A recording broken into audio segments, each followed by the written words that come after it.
Olá, estamos aqui no canal Você no Ar com André Rangel e hoje um convidado mais do que especial, ele, Paulinho, cria da Rocinha.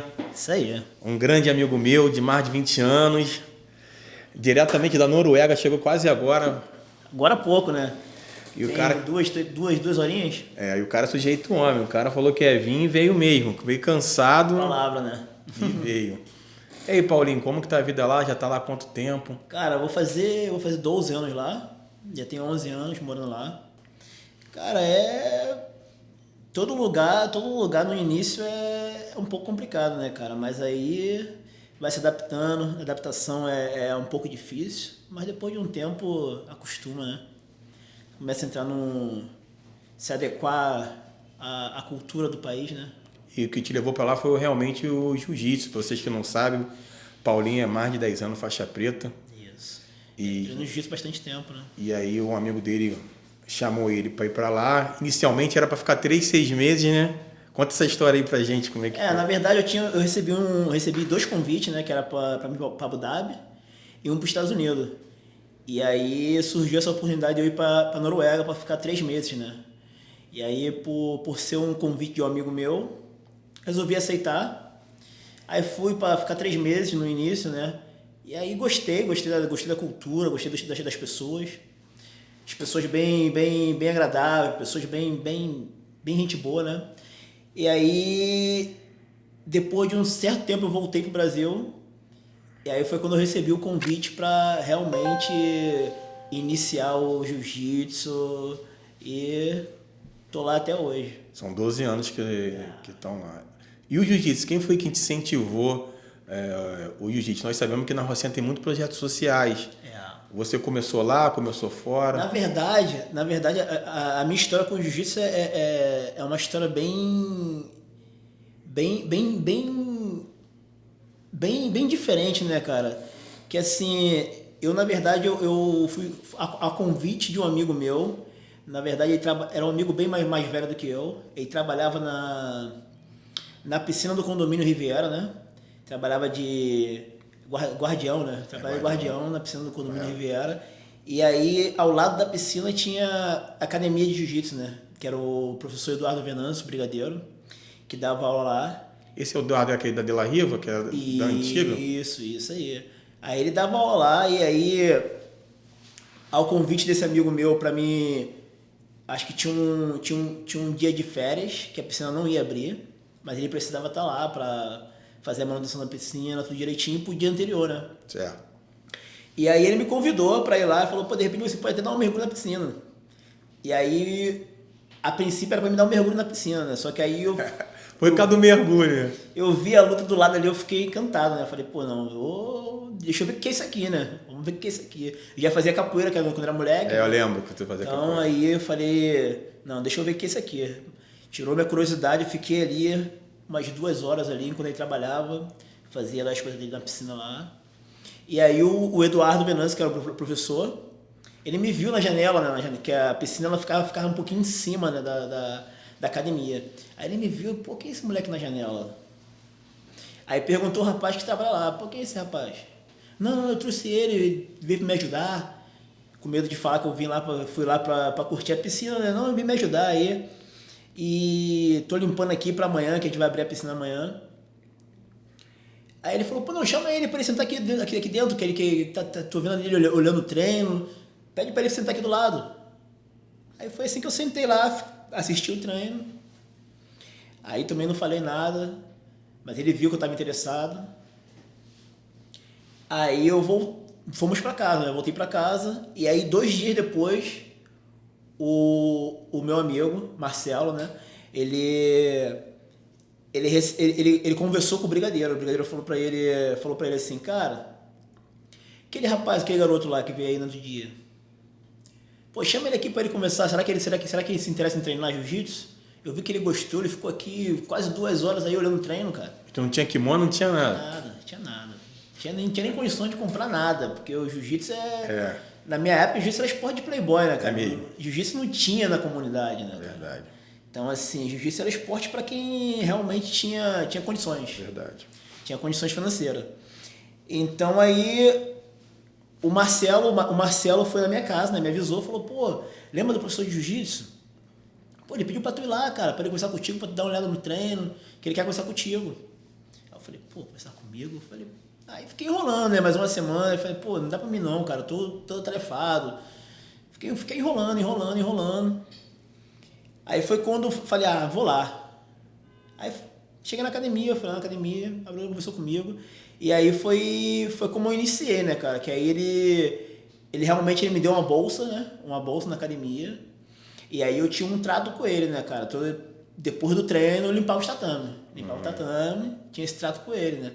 E assim foi passando o tempo, fui me graduando, até que eu virei o professor da academia, virei um dos instrutores da academia. Que legal, né?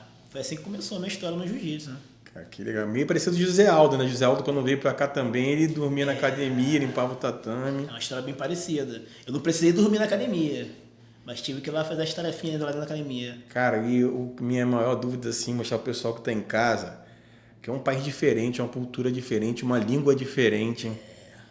E você não caiu de paraquedas lá. Você trabalhava aqui. Eu lembro que você era segurança lá da Uruguaiana, lembra? Isso, Não trabalhei. Não sei se era madrugada que você fazia segurança lá. Trabalhei de madrugada na Uruguaiana, trabalhei na Feira dos Paraíba, né? São Cristóvão. Trabalhava de segurança. Lembro disso, lembro. E aí, lembro dessa época muito bem.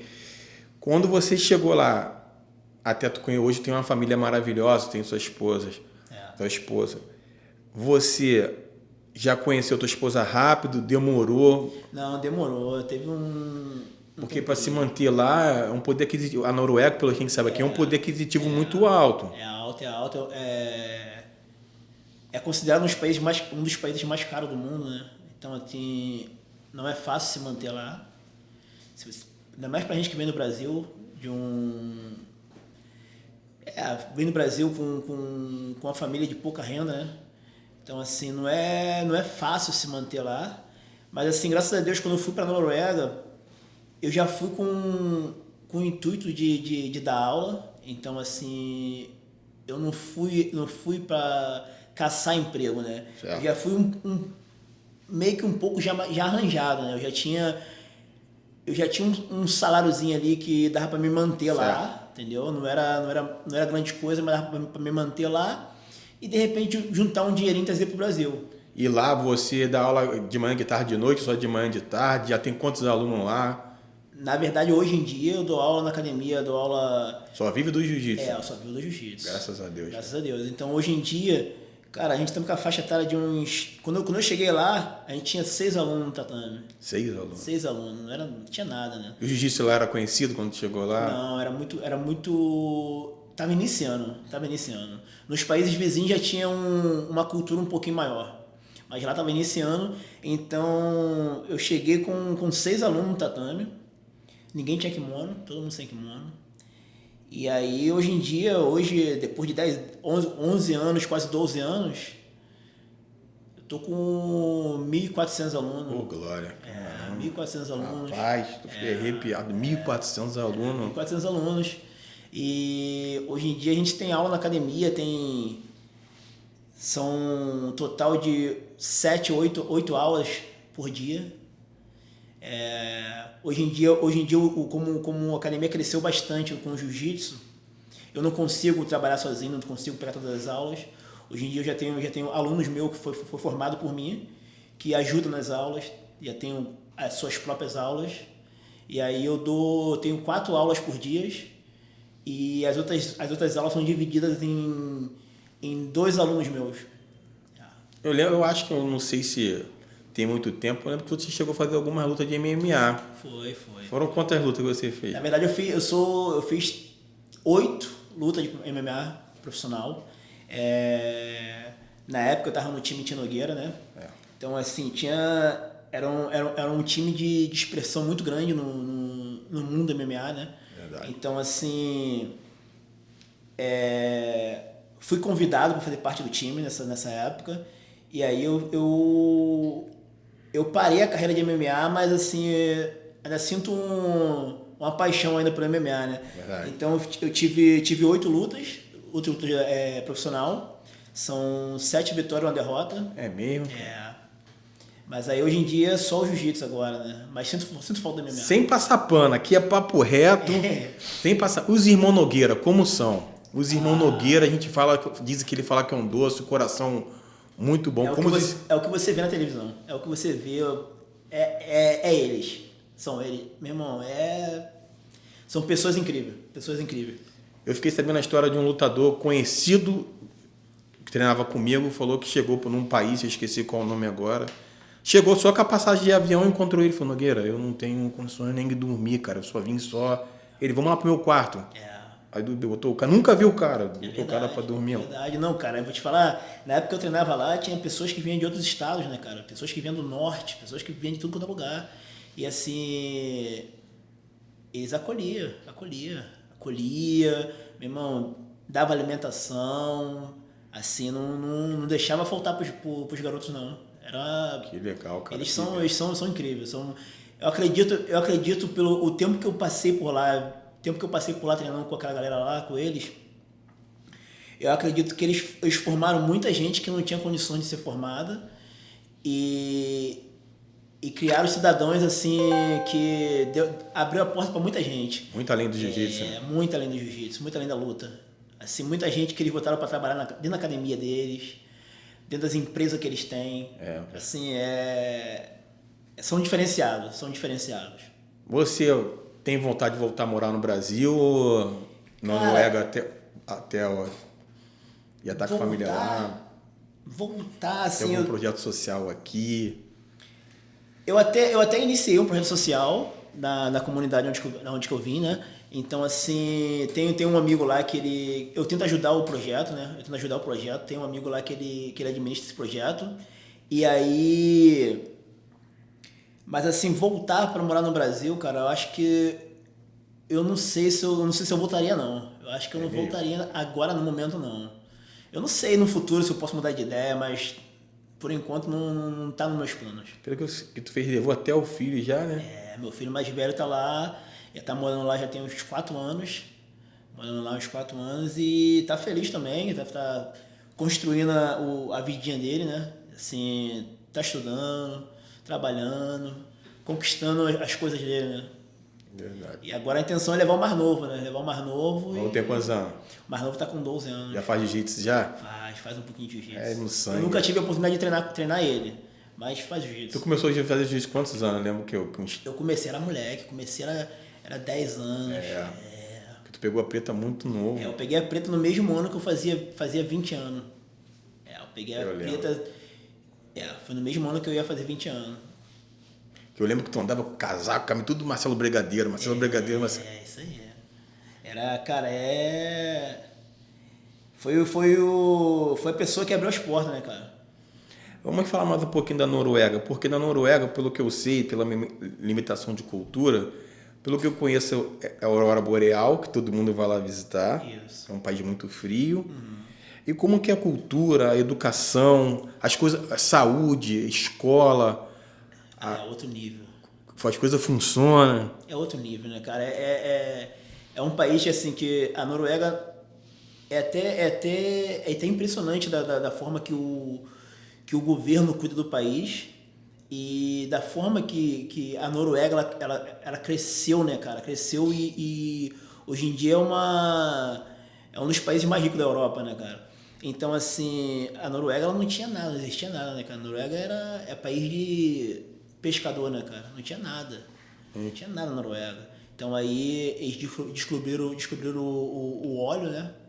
E aí o país, meu irmão, deu uma levantada, um salto imenso. Hoje em dia é um dos países mais ricos da Europa, né, cara? E assim, a cultura é diferente, né, cara? Diferente da nossa. As pessoas muito bem educadas. As pessoas muito bem educadas, educação, é diferente, né, cara? Estudo. E a língua lá, a língua predominante? A língua é norueguesa. É o norueguês. O norueguês cara, ele é um pouco de mistura com o inglês com um pouco do alemão, mas assim... Que ele faz fronteira se eu não me engano, com a Alemanha, não é isso? Isso, a Noruega ela faz fronteira com a Suécia e tem a Dinamarca e a Alemanha. Então, assim, Na escrita, ela parece um pouco com o Danish, com a língua da Dinamarca, mas falando não parece muito. Não parece muito. Mas assim, é uma mistura um pouco de inglês, tem muita palavra no inglês. E um pouco, eu acredito que um pouco de alemão. Mas só, o país lá tudo funciona, tem nada de bom, tem nada assim que tu fala assim, pô, essa coisa aqui que lá eu não me adaptei, uma coisa lá que, assim, um lado ruim assim da Noruega, assim, que tu O lado ruim da Noruega. Cara, eles têm uma, como é que fala? Eles têm uma lei de proteção à criança que é uma lei que eles até sofrem um pouco com essa lei, porque a Europa tenta acabar com essa lei no país, só que a Europa não tem essa força para tirar essa lei da Noruega, né? Então, assim, a criança ela é muito protegida na Noruega. E por ser muito protegida, o que a criança fala, se ela está mentindo ou falando a verdade, o governo ele aceita. Então, assim, já teve muitos casos de imigrantes vindo de outros países, até mesmo da Europa, perder a criança, porque o governo tira, né? Se a criança fala que está sendo maltratada em casa, o governo tira. E aí você perde seu filho, entendeu? Ele perde, ele adota para uma outra família que você não sabe nem quem é, não tem contato, nunca mais. É difícil. Se os pais tiverem problema com droga, problema com alcoolismo, tá à mercê de sofrer essas consequências. Eita. E o frio? Eu sei que lá é muito frio, né? Muito. O frio é tenso. É o quê? 10, 5? Não. 10, 5 tá legal. Mas desce bastante. É mesmo? Eu saí de lá ontem e tava batendo menos 19. Entendeu? Menos 19? Mas eu já peguei, há 4, 5 anos atrás, eu já peguei menos 28, quase menos 30. Entendeu? A temperatura cai muito, né? Cai muito e assim... Mas acho que o frio não é nem o que choca tanto, né, cara? Eu acho que o que choca mais é a escuridão, né? Porque o país é muito... no inverno é muito escuro, né, cara? No inverno na parte onde que eu moro, que é a parte de Oslo, que é a capital... Na capital a gente tem ali em volta de 4 a 3 horas e meia da luz do dia, né? E o país é muito escuro. 2 horas da tarde tá escuro, como se fosse 10 horas da noite aqui no Brasil, entendeu? Mas na parte do norte, na parte do norte da Noruega assim, é tenso, né? Porque 6 meses você sem ver o dia, 6 meses à noite. E 6 meses você sem ver à noite. Então, assim, é um país muito rico, mas por ter essa divisão de dia e noite e o clima ser muito, muito frio, também tem um problema muito grande de depressão, né, cara? Tem um problema muito grande de depressão. Então, eu até brinco com meus alunos, eu acho que o jiu-jitsu, porque a gente fala, fora do Brasil, a gente não fala jiu-jitsu, a gente fala jiu-jitsu brasileiro, né, cara? O jiu-jitsu brasileiro ele leva um pouquinho da cultura brasileira, né? Então, um pouquinho da cultura brasileira, bem ou mal, você brinca dentro do tatame, você tá sempre olhando por mais necessitado. Mais descontraído disso aqui. Então, você traz um pouco da nossa cultura dentro do nosso esporte que eu acho que ajuda muita gente com isso, né, cara? Ajuda muita gente nessa função de se manter bem, né? Se manter com a cabeça bem alinhada, né? Isso é importante, né, cara? Jiu-jitsu é um esporte... Eu acho que todas as crianças deveriam aprender jiu-jitsu. Jiu-jitsu é um esporte que traz confiança. Isso. Tu traz confiança, né, cara? Te deixa assim... Eu acredito que a pessoa, quando ela faz o jiu-jitsu, independente da área que ela trabalha, ela, bem ou mal, ela leva um pouquinho do jiu-jitsu pra área que ela tem a profissão dela. E, cara, é um esporte que, assim, te dá muita confiança, muita disciplina, né, cara? E é um esporte que te dá muita... Como é que fala? Eu posso dizer que a confiança é a coisa primordial do esporte, né, cara? Porque Imagina ali, você no jiu-jitsu, o cara tem um braço ali, o cara pega no armlock ali, esticou teu braço ali. Pô, então assim, ele sabe que quando você dá o tapinha, ele vai largar o teu braço, né, cara? É uma ética, né? Isso aí, é a mesma coisa no pescoço, né, cara? Imagina, o cara tá com um estrangulamento ali. Irmão, ele sabe que quando você der o tapinha, ele vai largar o estrangulamento. Pô, ele tem o poder de quebrar teu braço, tem o poder de te matar ali estrangulado, né, cara? Então, assim, existe uma confiança entre os atletas, né, cara? Porque se não fosse isso, eu acho que o esporte não seria nem um esporte, né, cara? Acho que nem chegava a crescer dessa forma, né, cara? Verdade. Então tu deve muita coisa ao jiu-jitsu, então. Mudou tua vida, né? Mudou tua vida. Isso mudou minha vida, né, cara? Eu até brinco com meus alunos, eu acho que o jiu-jitsu, o jiu-jitsu, porque a gente fala fora do Brasil, a gente não fala jiu-jitsu, a gente fala o jiu-jitsu brasileiro, né, cara? O jiu-jitsu brasileiro, ele leva um pouquinho da cultura brasileira, né? Então, um pouquinho da cultura brasileira, bem ou mal, você brinca dentro do tatame, você tá sempre olhando por mais necessitados. Mais descontraído disso aqui. Então você traz um pouco da nossa cultura dentro do nosso esporte que eu acho que ajuda muita gente com isso, né, cara? Ajuda muita gente nessa função de se manter bem, né? Se manter com a cabeça bem alinhada, né? Isso é importante, né, cara? Jiu-jitsu é um esporte... Eu acho que todas as crianças deviam aprender jiu-jitsu. Jiu-jitsu é um esporte que traz confiança. Isso. Tu traz confiança, né, cara? Te deixa assim... Eu acredito que a pessoa, quando ela faz o jiu-jitsu, independente da área que ela trabalha, ela, bem ou mal, ela leva um pouquinho do jiu-jitsu para a área que ela tem a profissão dela. E, cara, é um esporte que, assim, te dá muita confiança, muita disciplina, né, cara? E é um esporte que te dá muita... Como é que fala? Eu posso dizer que a confiança é a coisa primordial do esporte, né, cara? Porque imagina ali, você no jiu-jitsu, o cara tem um braço ali, o cara pega no armlock ali, esticou teu braço ali. Pô, então assim, ele sabe que quando você dá o tapinha, ele vai largar o teu braço, né, cara? É uma ética, né? Isso aí, é a mesma coisa no pescoço, né, cara? Imagina, o cara tá com um estrangulamento ali. Irmão, ele sabe que quando você der o tapinha, ele vai largar o estrangulamento. Pô, ele tem o poder de quebrar teu braço, tem o poder de te matar ali estrangulado, né, cara?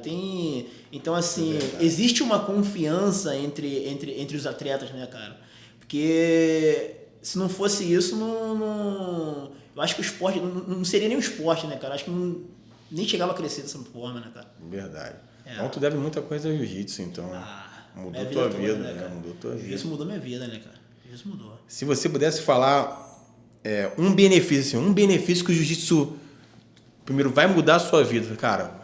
Faz jiu-jitsu, que o jiu-jitsu, isso, meu irmão, isso aí ele vai te mudar, ele vai... Cara, primeiro, a saúde, né? Assim, eu acredito no meu ponto de vista, eu acredito que não existe esporte nenhum que trabalha o corpo, a mente, em todo o aspecto. Eu acredito que se você for fazer musculação, você malha, mas você tem um grupo específico de músculo para trabalhar. O jiu-jitsu, ele trabalha tudo. Ele trabalha o corpo todo, ele trabalha a cabeça, ele trabalha o seu condicionamento físico, ele trabalha... E fora a parte de... Como é que fala? A parte psicológica, né, cara? Que ele te dá ele te deixa um psicológico muito, muito bom, né, cara? Te deixa com a confiança, Cara, até o teu olhar, a forma de você lidar com as pessoas muda, né, cara? Você fica uma pessoa muito, muito mais confiante do que antes, né, cara? Porque eu vim do kickboxing, aí eu fui pro jiu-jitsu. Eu falei, cara, eu não sabia nada. O jiu-jitsu dá uma confiança assim, cara. Tu fica sereno. Você fica muito mais calmo, né, cara? E é difícil, né, cara? Porque, assim... Eu, como professor, já vi pessoas que têm claustrofobia, né, cara? Não consegue ficar muito próximo de pessoas nenhuma, né, cara? E pessoas que têm com problema de depressão, problema psicológico, com vários problemas diferentes, né, cara? E, assim, o jiu-jitsu ajudar incrivelmente, né, cara? Tinha uma menina, na minha academia, ela tinha uma menina, cara, que ela começou a treinar com a gente. Ela não conseguia treinar. Ela botava o kimono, ela entrava no tatame, Não demorava 5 minutos, né? Ela saía. Eita. Ela não conseguia. Não conseguia. Hoje em dia a menina faz a aula toda. Teve um tempo. Conversei com ela, falei pra ela, não, você não precisa fazer nada. Se não tiver com confiança, não tiver se sentindo bem, não faça nada. Só senta aqui e assiste a aula. Certo. Até para ela sentar, assistir a aula era difícil. Ela foi, de pouquinho em pouquinho. E aí foi evoluindo. Hoje em dia, faz a aula completa, a aula de 2 horas. Ela fala, até isso ela fala pra mim. Ela fala, cara, o jiu-jitsu, eu nunca tive isso. Esse problema que eu tive de estar em contato com pessoas, eu tenho esse problema desde quando eu era criança, era garota. E aproveitando que estamos falando da Noruega, é um assunto até meio chato e polêmico e muito delicado. Eu tenho que até prestar atenção nas palavras que eu vou falar porque é muito triste. Eu vi uma série no Netflix chamada 22 de Julho. Depois de mau tempão, fiquei sabendo que era baseado em fatos reais. Isso é... É verdade, não é? Como que chocou o país de lá? Cara, Como que foi isso? Foi numa ilha mesmo? Ou... Foi. Na verdade, começou na capital, começou em Oslo, onde que eu moro, né, cara? Realmente, a história da série realmente é fato, é o que aconteceu realmente. É muito pesado. Vocês estão em casa, não veja perto de criança, é um filme muito pesado. São cenas fortes, né, cara? Muito forte. São cenas fortes, assim... Cara, esse rapaz que cometeu o Breivik, né? Esse rapaz que ele cometeu essa matança lá, né, cara? Ele começou com a intenção dele era afetar o parlamento, né, cara? Então, assim, né, nessa época o parlamento ele estava apoiando muito a imigração, as pessoas que vinham de fora. E esse rapaz, ele não aceitava, né, cara? Ele não aceitava, ele tinha... ele entrou em contato, começou a fazer eu não sei como é que fala, mas começou a se unir com um grupo extremista extremista que é neonazista, né? Neonazista. Então, assim... E aí ele... Na verdade, cara, a Noruega, nessa época... Tudo que você conseguia comprar na internet, ela deixava entrar no país sem um controle muito grande, né? Então, ele foi um cara estudioso, ele foi um rapaz estudioso e ele montou a bomba, né, cara? Ele fez tudo, ele foi lendo pela internet. A internet é aquilo que a gente fala, né, cara? A internet é muito bom, mas tem muita coisa que a gente tem que tomar cuidado, né, cara? Verdade. Então, assim, ele pela internet ele conseguiu montar essa bomba. Não era uma coisa que ele já sabia fazer. Não sabia. Não sabia. Ele pela internet, ele foi estudando e aí foi comprando os componentes pela internet também, entendeu? E aí foi montando essa bomba. E aí a primeira explosão que ele fez foi no centro de Oslo, na capital, para tentar afetar o parlamento. Só que nessa época, eu acredito que tinha uma comemoração, então no prédio do parlamento não tinha muitas pessoas, entendeu? Então, assim, quando a bomba ela teve a explosão, ele conseguiu afetar uma parte do prédio muito grande. Morreu algumas pessoas nesse atentado. E aí, ele não satisfeito, ele botou uma roupa policial, né? Ele botou uma farda policial, e aí ele se conduziu para a ilha de Itoia. E aí, que são acho que 400 quilômetros, uma coisa dessa. Então, ele foi para a ilha, e aí, pela bomba ter explodido no centro de Oslo, a tensão da polícia, de tudo, foi tudo pro centro de Oslo. Então ele fez tudo premeditado, então. Então o que acontece? Ele foi para uma ilha que era uma ilha que tinha um grupo de estudantes. Eu vi no filme, só tinha criança e adolescente, isso que eu não entendi. Era um grupo de estudantes, porque na Noruega, quando você tem 15 anos, você já pode você já tem o direito de votar, com 15 anos de idade.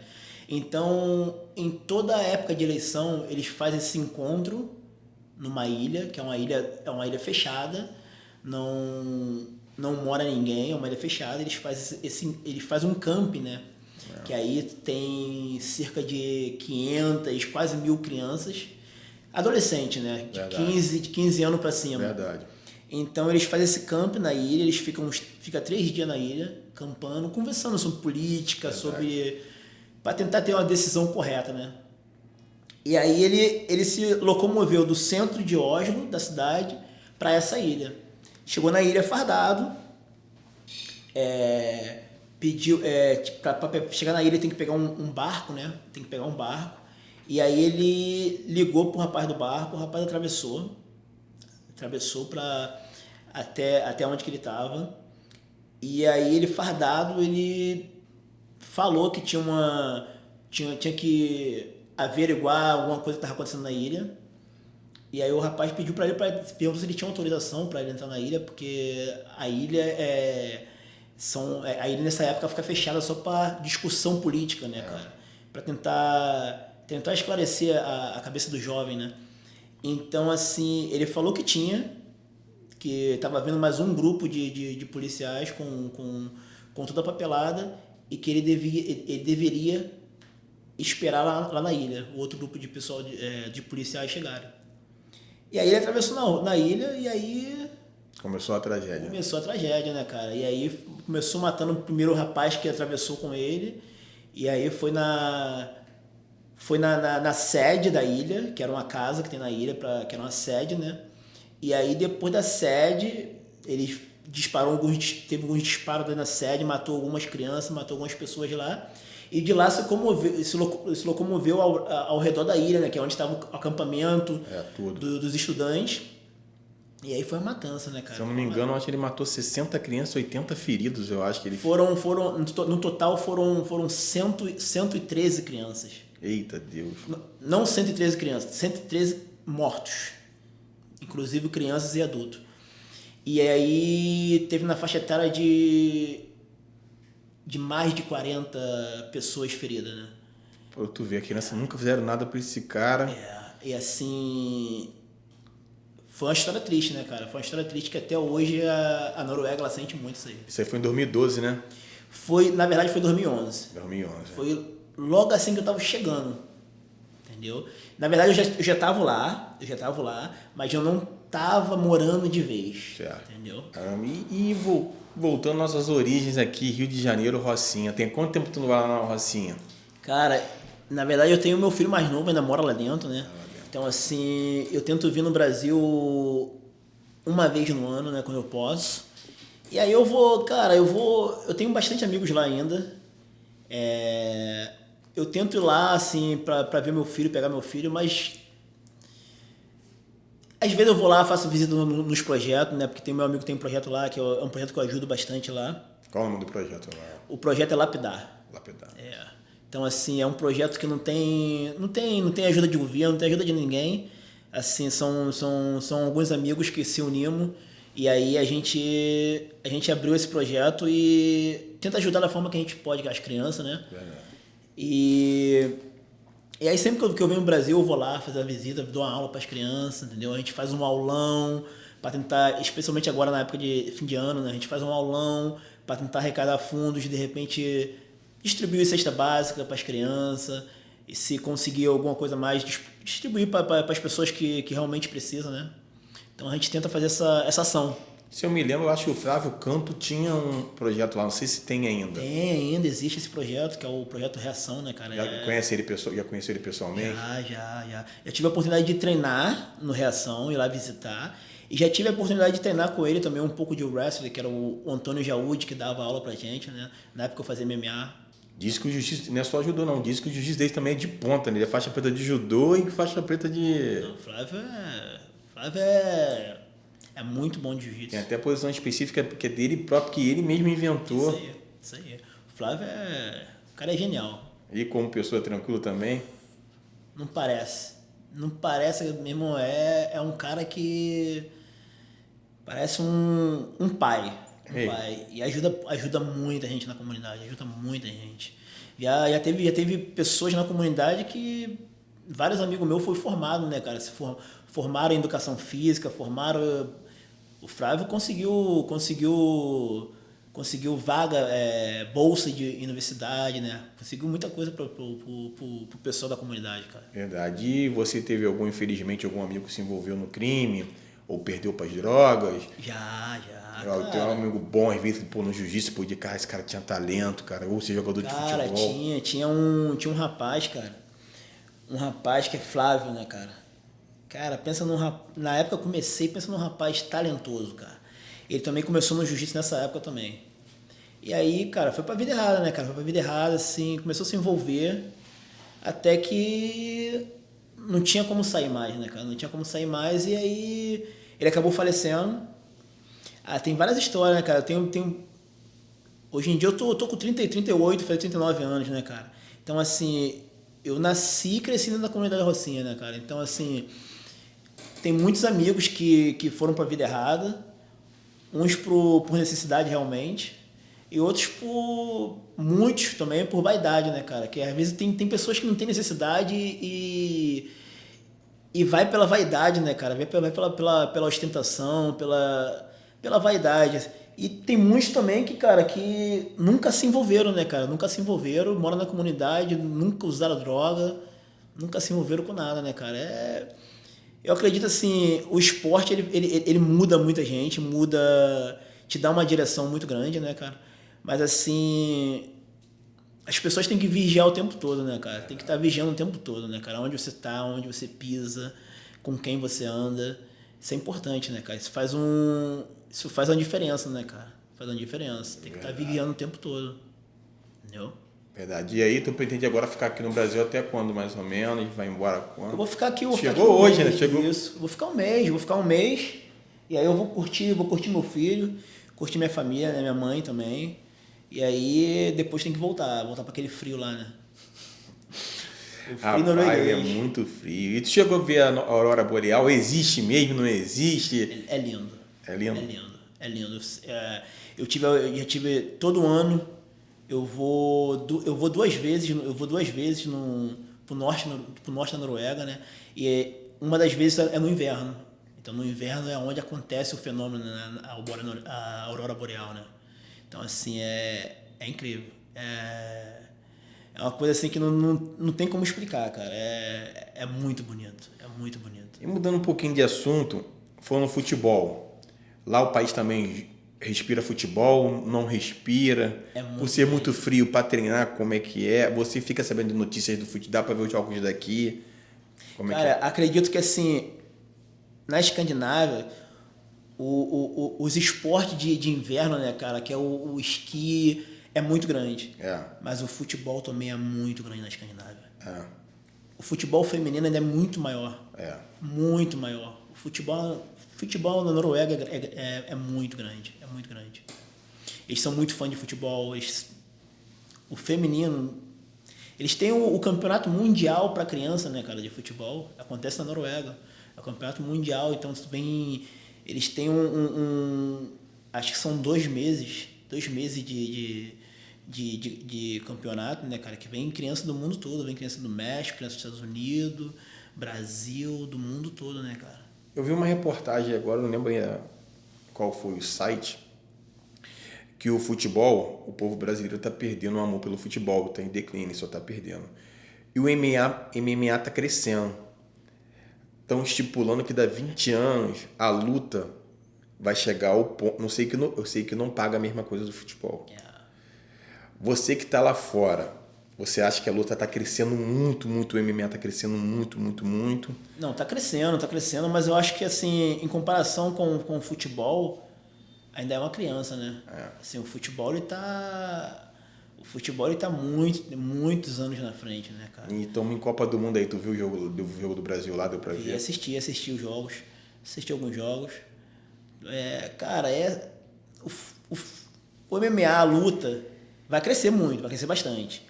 Mas, assim, eu acredito que ser maior que o futebol pode ser, de repente, aqui no Brasil.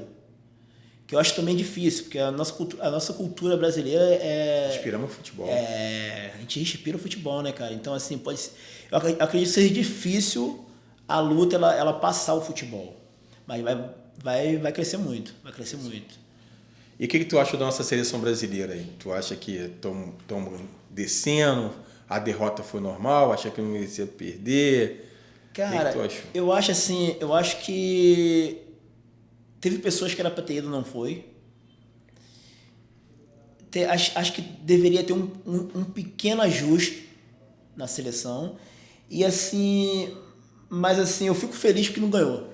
É mesmo? Eu fico feliz porque não ganhou, porque o que acontece? Na situação que a gente está vivendo hoje, né? Assim, a gente brasileiro, quando a gente mora fora, a gente consegue enxergar isso com um pouco mais com clareza, né? Verdade. Então o que acontece? Se o Brasil ganha, ia ser festa no Brasil.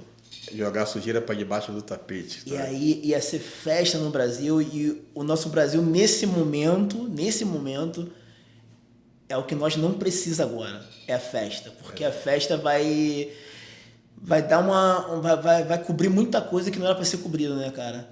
Então assim, com a nossa política, assim, tudo acontece próximo de festa, próximo do carnaval, e aí carnaval vem, ou imagina o Brasil ganha a Copa, e aí o que era para ser resolvido, o que era pro povo ver, acaba não vendo, né, cara? Acaba sendo maquiado, sendo escondido, né, cara? Então assim, lógico, eu sou brasileiro, queria que o Brasil vencesse, mas eu acho assim, que tudo tem um porquê, né, cara? E assim, tudo tem um porquê, e assim, eu acredito muito em Deus, né, cara? Então ele sabe o que faz. Eu acho que nesse momento a nossa nação brasileira não merecia ser campeão agora, porque tem muita coisa para ser ajustada, muita coisa para resolver, né, cara? Eu acho que tudo tem um porquê, né, cara? E assim, tudo tem um porquê, e assim, eu acredito muito em Deus, né, cara? Então ele sabe o que faz. Eu acho que nesse momento a nossa nação brasileira não merecia ser campeão agora, porque tem muita coisa para ser ajustada, muita coisa para resolver, né, cara? E o que você vê lá de fora, falando de futebol, o Neymar é muito criticado. Você acha que é justo, não é justo? As pessoas ainda criticam ele dentro do campo, das quatro criticam muito ele fora do campo. O Neymar, eu acho que pega pesado nele. Cara, o Neymar ele cara, ter uma vida de atleta não é fácil, né, cara? Então assim, você tem que perder muita coisa para chegar aonde você chegou. Então assim, eu acredito que o Neymar, cara, o Neymar é o Neymar, né, cara? Ele trabalhou muito, né, cara, para chegar onde que ele tá. Então assim, lógico, as pessoas não gostam de ver ninguém bem. Então as pessoas falando bem ou mal, elas sempre vão falar alguma coisa, sempre vai ter uns comentários, né, cara? Se você estiver muito bem, vai ter um comentário querendo te derrubar, se você estiver muito mal, vai ter um comentário querendo te levantar. Verdade. Então, assim, cara, o Neymar, pô, meu irmão, ele é um atleta, na minha opinião, ele é um atleta genial, né, cara? As crianças adoram ele. E, assim, é um ser humano, né, cara? Ser humano. Então, assim, o ser humano eu acredito que ele evolui, né, cara? Então, assim, se errar, você tem que aprender com o erro e vai evoluindo, né, cara? A gente vai evoluindo. Então, assim, eu não julgo ele, não. Ele na minha opinião, ele é um atleta genial, cara. Ele é um atleta genial. Pelo que eu vejo, né, pela mídia, meu irmão, a atenção que ele dá pro filho dele. Meu irmão, é um pai genial, um atleta genial, né, cara? Ele parece um super pai mesmo, ele parece Então, assim, o que ele faz fora do campo, assim, cara, é a vida particular dele, né, cara? Mas eu acredito que ele, na minha opinião, ele é um bom homem, né, cara? Cuida da família dele, cuida do filho dele. E é um bom atleta, né, cara? Verdade. Como que é a política lá na Noruega? É igual... hoje no Brasil eu nunca vi isso. Eu não gosto nem de entrar de política aqui no canal, nem falo. Tá muito polarizado aqui no Brasil. Pessoas brigando, perdendo amizade por causa de política. Lá na Noruega, como é que é? São vários partidos igual aqui? São 2 partidos? Na Noruega, assim, são vários partidos, né? Vários partidos políticos. Mas, assim, cara, a forma de político na Noruega, comparando com o Brasil, é muito diferente, André. Primeiro, que não depende, se você é ministro, se você é deputado, você tem um salário que é um salário que, assim, cara, é um salário acessível. É um salário de... É um salário que não passa do limite da sociedade, né, cara? É um salário que é um salário, você tem um salário que todo mundo recebe, como um médico recebe o mesmo salário que o deputado, o advogado recebe o mesmo salário que todo mundo do parlamento vai receber. Então, assim, e tudo, os gastos e o que entra são tudo notado e tem uma, como é que fala? Tem uma equipe que fiscaliza o tempo todo isso, né, cara? Então, assim, a Noruega hoje em dia ela é considerada um dos países com menos corrupção no mundo, né, cara? É um dos países com menos corrupção no mundo. Então, assim, eu acho que o exemplo vem de quem tá no poder, né, cara? Então, assim... Comandante é o espelho da tropa, né? É isso aí. Então, assim, se o exemplo vem de quem tá em cima, lógico que todo mundo vai tentar seguir de uma certa maneira o que tá acontecendo, né, cara? Então, assim, o Brasil é triste, né, cara? Falar de política no Brasil é triste, é muito triste, né, cara? É triste, assim, e virou cultural, né, cara? A maior tristeza é essa, né? Que virou cultural, né, cara? Então, assim, eu acredito política no Brasil, para ser uma política honesta, cara, eu acho que vai demorar, assim, tem que dar muita educação para as próximas gerações, e eu acredito que tem que ter umas 2 ou 3 gerações à frente para realmente a gente ver a mudança, né, cara? É muito difícil. Eu tava pensando esses dias comigo mesmo e vendo como que aqui é a parte da educação, a parte da saúde e a qualidade de vida é tudo isso, né? Educação, saúde, bem-estar. A Noruega lá, tudo funciona lá direitinho essa parte? Porque, por exemplo, nos Estados Unidos, é o país do primeiro mundo, não existe isso nos Estados Unidos. A universidade nível superior, se o cara não tiver dinheiro, ele não... Não, é diferente, né, cara? A Noruega é um país de monarquia, né, cara? A Noruega a gente tem um rei, né? Então, assim, é um país de monarquia. Então, o que acontece? Primeiro que não tem hospital particular, né, cara? Não existe isso na Noruega, não existe. Não tem hospital particular? Não, é o hospital público. Então, assim, o hospital que entra o meu filho, vai entrar o rei e a rainha. O filho do político também vai pro mesmo? Vai pro mesmo hospital. Pai, se eu pegava aqui no Brasil... Não tem separação, entendeu? Não tem separação.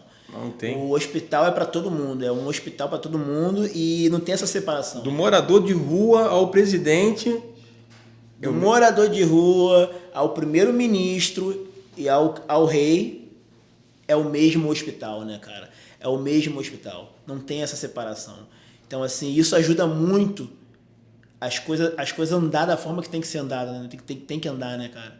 Então, as coisas funcionam, realmente funcionam, né? Uma coisa lá que tu fala assim, cara, se eu pudesse trazer isso pro Brasil, cara, trazer isso pro Rio de Janeiro. Tem muita coisa. Assim, uma principal, assim, isso aí lá no Brasil vai dar certo. Eu acho que o hospital seria, assim... a saúde pública seria muito, muito, muito boa no Brasil. Acho que a ideia do SUS, você olhando assim, é boa. Entendendo? Você ter o primeiro atendimento, tal. Eu fui a minha vida toda consultado, fui no médico no SUS, no Hospital lá da Penha, lá no Getúlio Vargas. Uhum. Fui lá, mas só que parece que tá sucateado, não tem um sumo. Não tem. Mas aí voltando, né, cara, é política, né, cara? É política. Porque o que acontece? Eu acredito que no Brasil a gente somos muito manipulado pelas mídias e manipulado pela política que domina o país, né, cara? Então, assim, o que acontece, cara? O SUS, a ideia é boa, mas se não entra renda, não tem como manter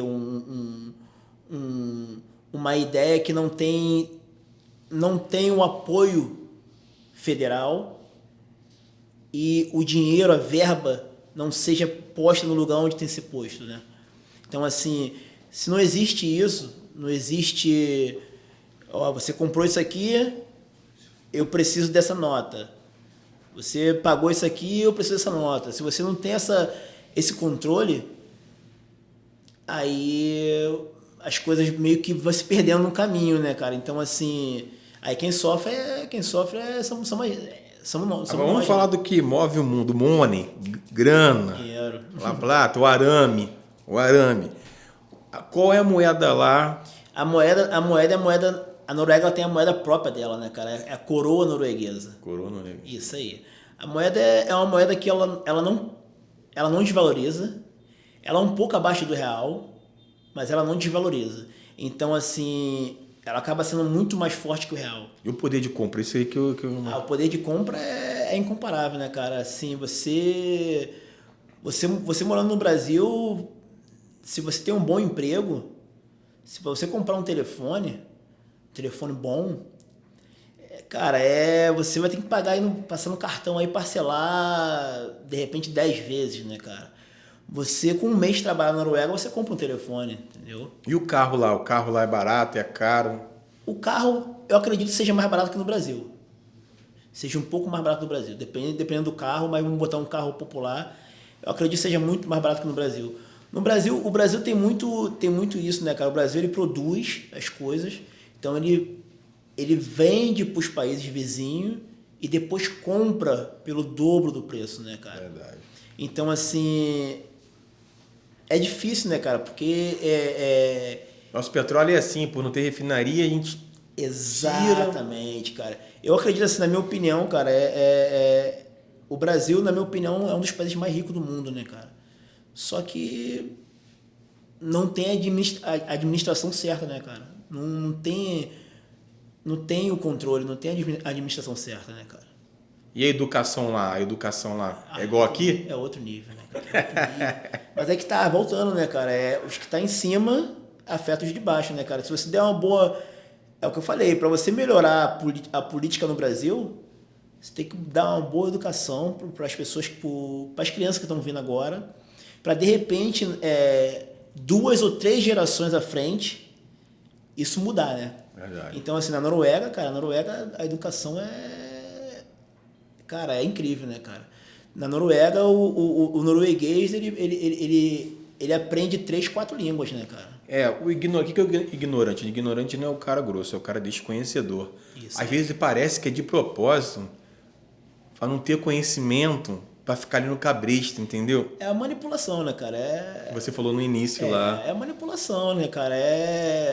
E aí quem sofre é a galera mais humilde, né, cara? É o povo mais humilde que não tem condições.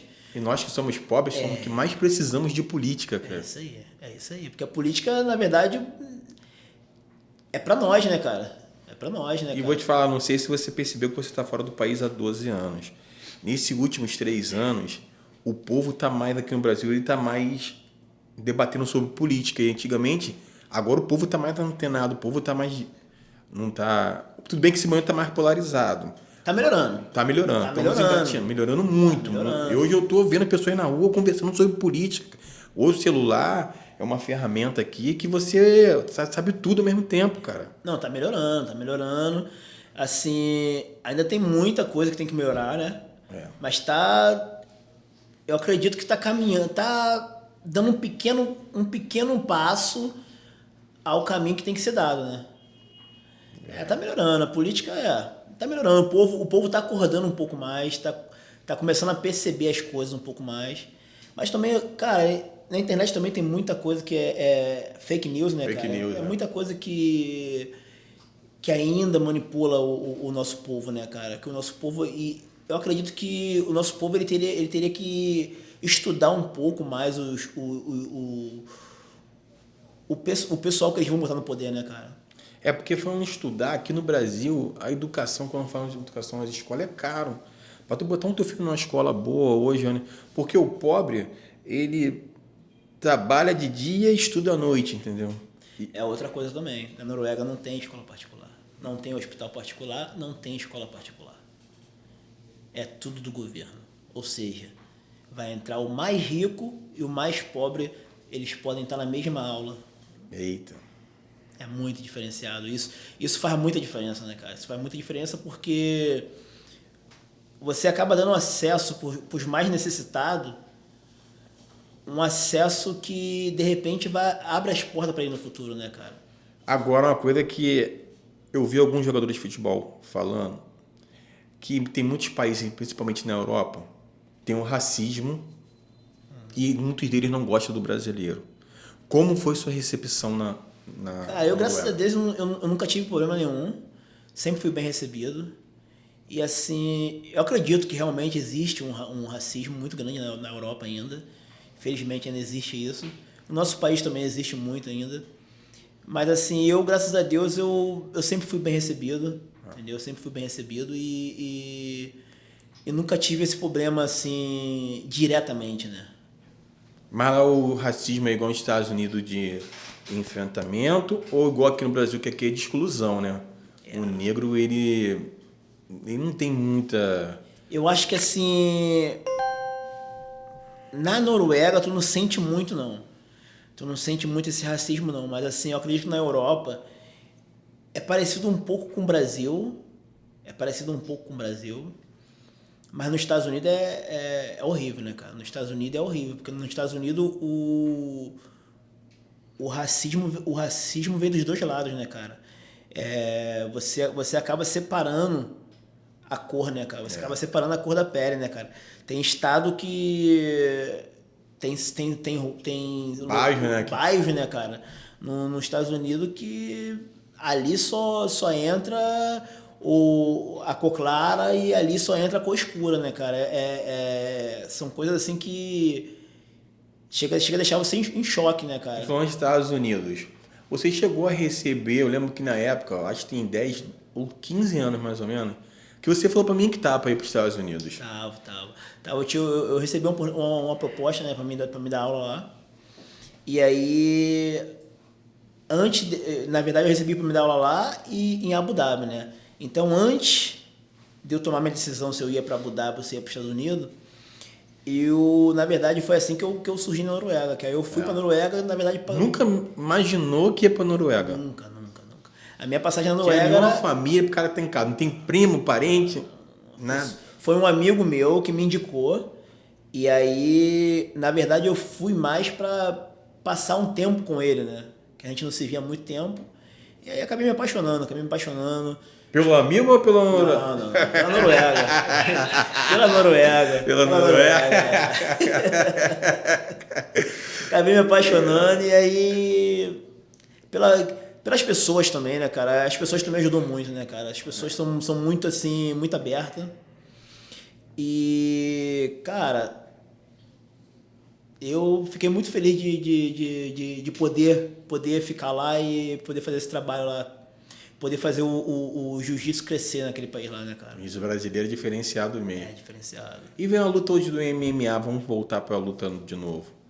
Você vê algum lutador hoje aí, você fala, cara, esse cara tem... Tem uma garotada agora que... Pô, que tu vai assim, tem que identificar, cara, que esse cara é muito bom, cara, esse cara aí. Não, tem, né, cara, o nível agora tá diferente, né, cara? Tem uma molecada que tá chegando, assim, diferenciada, né, cara? Diferenciado.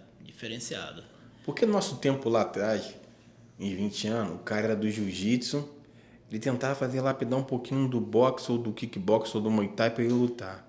O cara era do boxe ou do kickbox, ele pegava um pouquinho. Agora, cara, eles estão sabendo tudo. Não, agora não tem, no MMA não existe mais essa coisa de divisão divisão de luta, né, cara? O cara tem que saber tudo. O cara tem que ser completo. Não existe mais essa coisa. O cara veio do Muay Thai, ou o cara veio do Jiu-Jitsu, e aí vai lá e vai se dar bem. Não, é diferente. Porque, na verdade, o MMA começou dessa forma, né, cara? Era uma luta contra outra luta. Isso aí mesmo. Agora todo mundo sabe tudo, né, cara? Todo mundo treina tudo. E o esporte evoluiu de uma maneira que é impressionante. Dos pesos pesados, assim, quem tu acha que pra você foi o melhor, assim, da história dos pesos pesados, assim, do MMA? Cara, tem muitos, cara. Tem muitos. Tem muitos nomes, né, cara? No MMA, pô, brasileiro tem vários, cara. Tem Verdun. Verdun é fenomenal. Pra mim, o Verdun, rapaz, sem querer te cortar, é o melhor peso pesado que tem no Brasil e ele não tem um valor e não é reconhecido, cara. O Verdun realmente ele fez uma história ali bonita, né, cara? Ele fez coisa que ninguém fez, né, cara? E assim, mas tem muitos, né, cara? Tem o Cigano também, que uma performance linda no UFC, fez um trabalho muito bom por um tempo no UFC.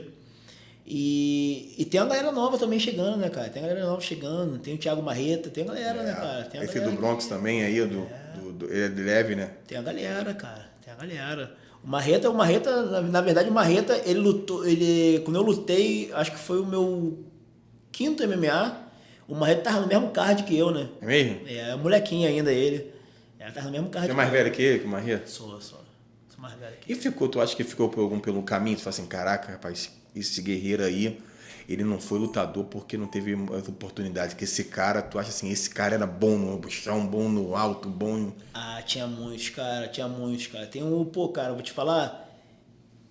Tem um cara também, cara, André Chatuba. Meu irmão, André Chatuba, cara. Lá da Penha, ele. O André Chatuba, cara, cara, eu acredito que ele tenha pra mais de 50 lutas de MMA, cara. E, cara, ele é ótimo ser humano. Aqui, garoto, todo mundo Cara, fala bem dele como e assim, pessoa. como pessoa, meu irmão, é uma pessoa... É um doce, né? Porra, é um doce.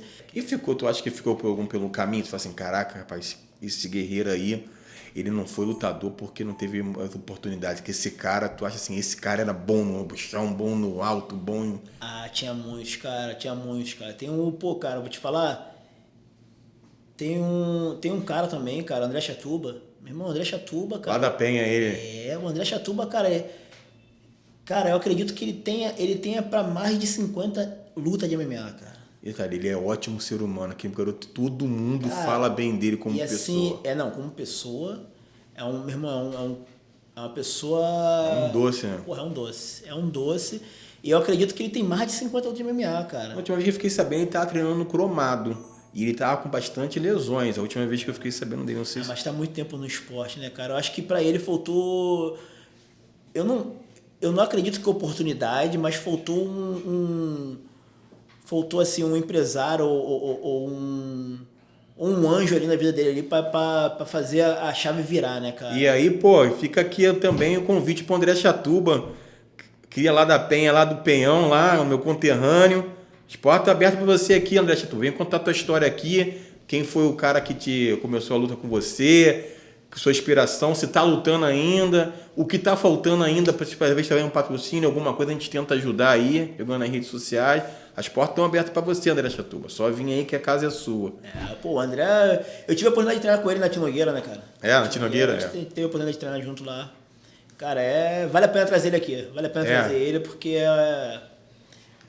é um cara... E o Vitor Belfort, chegou a conhecer pessoalmente? Não, né? Chegou a treinar com o Vitor Belfort?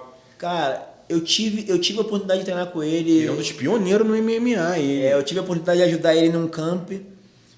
Eu não vou lembrar agora qual foi a época, mas eu tive a oportunidade de ajudar ele num camp, né, cara? Porque eu acho que, se não me engano, ele também era da Tinogueira também. Não sei se ele tá junto com o Anderson.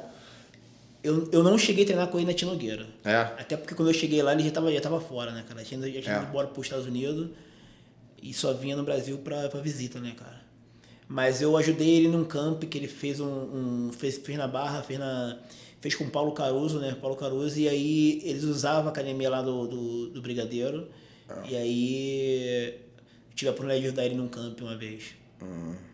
O Brigadeiro é o teu primeiro mestre, né? Isso aí. E ele começou aonde, ele? O Brigadeiro, na verdade, ele é aluno do Cláudio França, né? E aí o Cláudio França foi embora para os Estados Unidos, o Brigadeiro ficou com o Della Riva, que é aluno do Carson. E aí... Mas o Cláudio França foi embora e deixou, que era a academia do Cláudio França, e aí que era Clube Barra, e aí deixou a academia na mão do Brigadeiro, muito novo, com uma responsabilidade muito grande, né? E aí se uniu ao Della Riva e deu continuidade ao trabalho, né, cara? Tipo, continuidade do trabalho do Cláudio França e com a bandeira do Della Riva, né? E, Paulo, então, entrando na reta final aqui, quero te agradecer mais uma vez pela oportunidade, pelo carinho que tu teve quando tu chegou hoje da Nuno Noriega, cara. Ele falou, não, irmão, sou sujeito homem. Ele falou que palavra é palavra, né? Os planos e os projetos aí para 2023, cara, 2024. 2023, assim, eu tô com um grupo muito grande, um grupo de 35 alunos que vão participar do europeu. Inclusive agora, mês passado, teve o europeu sem kimono, né? E aí eu levei foi 7 atletas, inclusive até eu participei também do europeu. Levei 7 atletas e foram 5 campeões. E 5 campeões.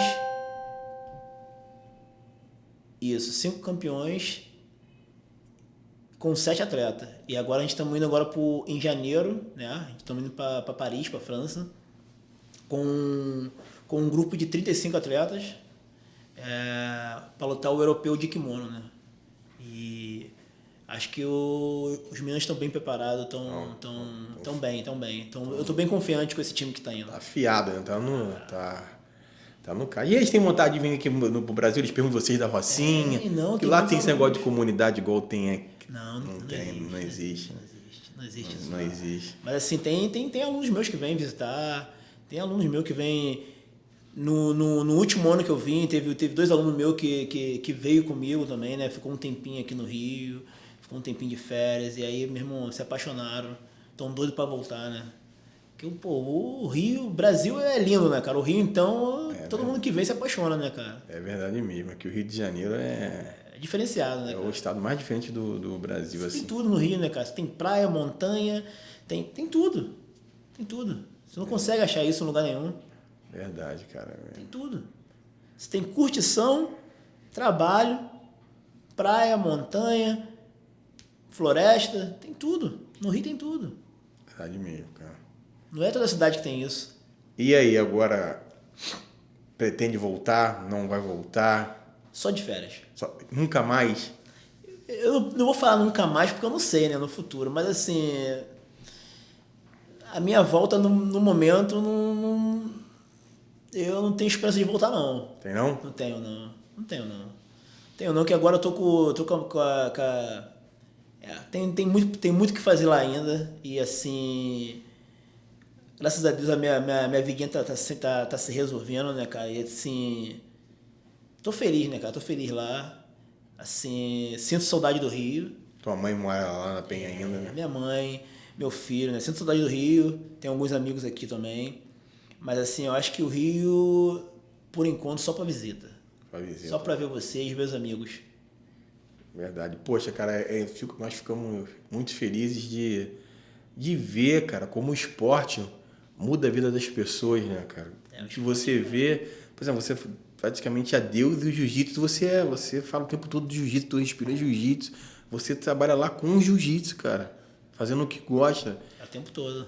E talvez se você estivesse aqui na Rocinha dando aula, você não ia ter essa condição financeira. Não tem. Até eu fiquei um tempo de 10 anos dando aula, até fora da Rocinha, né, cara? Fiquei um tempo de 10 anos dando aula aqui na Barra. E aí, cara, tinha assim, tinha um salário legal, entendeu? Tinha um salário legal, mas não era uma coisa que você conseguia se manter só com o jiu-jitsu, né, cara?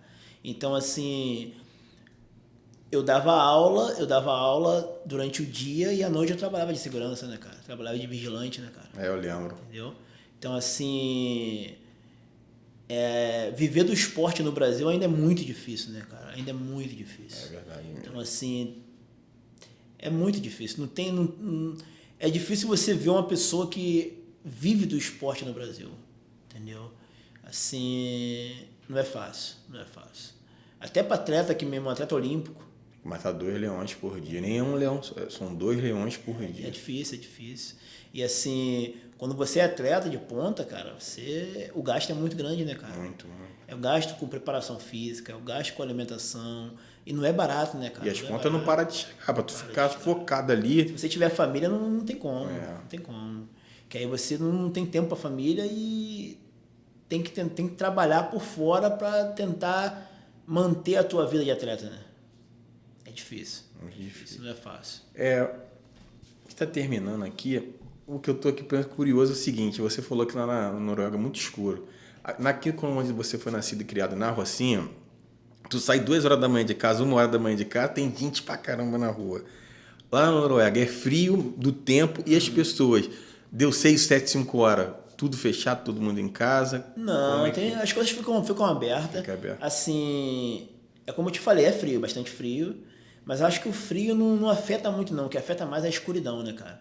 Mas assim, o frio, assim, a gente aprende isso lá, né, cara? Lá todo mundo fala, os noruegueses mesmo falam. Se você tiver uma boa roupa, você não tem frio. Entendeu? É tudo uma boa roupa, né, cara? Você tem a roupa térmica, tem tudo uma boa roupa. Mas aonde você entra no transporte público, é aquecido. Em todas as casas com aquecedor. As casas são apropriadas pro frio, né, cara? São tudo bem apropriado, né, cara? Paulinho, uma pergunta aqui até triste também, um segundo caso assim, que a gente vai delicado. Você tinha um primo, Renato, nosso amigo lá, né? Teu primo de sangue. E ele tinha pai, tinha mãe. O pai dele e a mãe dele davam tudo pra ele, cara. Tu viu que ele mandava bem arrumado. Não, o Renato... E ele morreu assassinado, né, cara? Assim, o Renato, cara, era um moleque que, como você mesmo falou, né, cara? A família dava de tudo pra ele. E assim, eu acho que o que aconteceu com ele acho que foi influência, né, cara? Influência de pessoas erradas.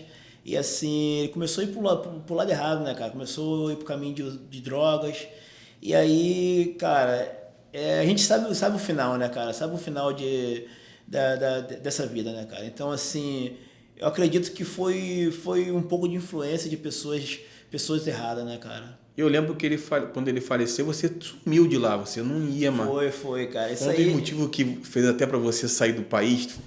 Cara, isso aí, cara, nessa época foi uma época muito delicada, né, cara? E assim, foi um acontecimento que me deixou um pouco abalado, né, cara? Porque o Renato, assim, eu por ser um primo mais velho, ele era como se fosse um irmão pra mim. E eu tentava o tempo todo trazer ele pro esporte, né, cara? O tempo todo trazer ele pro esporte, tentava sempre estar presente, entendeu? Mas assim, tem coisas que a gente não tem controle, né? Não tem controle e assim, foi triste, né, cara? Foi triste e esse foi um dos motivos também que eu acho que eu me agarrei mais ao esporte e falei, meu irmão, vou ter que ligar a chave e fazer isso mudar, né? Verdade. Que a droga é assim, no começo é maneiro, usa, para de ser careta, todo mundo faz. Mas depois que tu entra é um caminho sem volta. É aquela coisa, né, cara? Tem que se rodear de pessoas boas e pessoas que realmente vai fazer você enxergar a vida de outra forma, né, cara? É difícil, né, cara? O ser humano erra, todo mundo vai errar uma vez, de uma forma ou de outra, seja com droga ou com outras coisas. Mas assim, tu tem que aprender pelo erro, né? Não pode... Eu acho que ele não tinha nem 20 anos, né? Não. Foi uma vida que se perdeu muito novo, né, cara? Muito novo. Tinha 18 ou 19, né? Tinha acabado de fazer 19 anos. Muito novo. Agora é triste, mas é a realidade, né, cara? É a realidade do nosso dia a dia. Entendeu? Mas era uma pessoa que teve uma oportunidade na vida que muitos não tiveram. E assim, deixou ser influenciado por pessoas erradas. O que você vê que as drogas, né? Todas as classes sociais, não tem rico, pobre, negro, branco. Onde ela passa, ela destrói, né? Você pode ser o que for, pode ser o mais pobre quanto o mais milionário. Que ela faz você... acaba com destrói a tua vida, né? Destrói a família, destrói tudo. E a tendência da vida é os filhos enterrar os pais, né? E o pai dele ficou muito, muito triste, muito triste. Não, cara, foi uma coisa chocante, né, cara? Foi uma coisa muito triste, assim...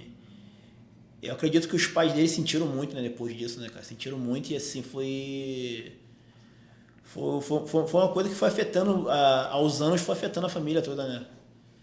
Mas é a vida, né, cara? Caminho sem volta, né?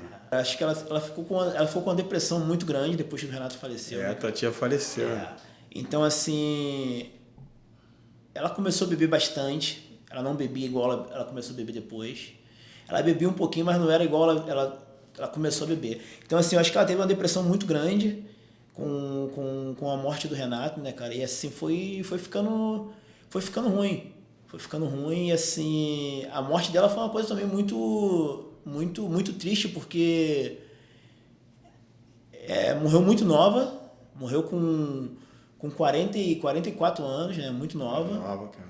Então, assim, como você disse, morreu de tristeza, né, cara? Morreu de tristeza e pela morte do único filho que ela tinha, né? Verdade.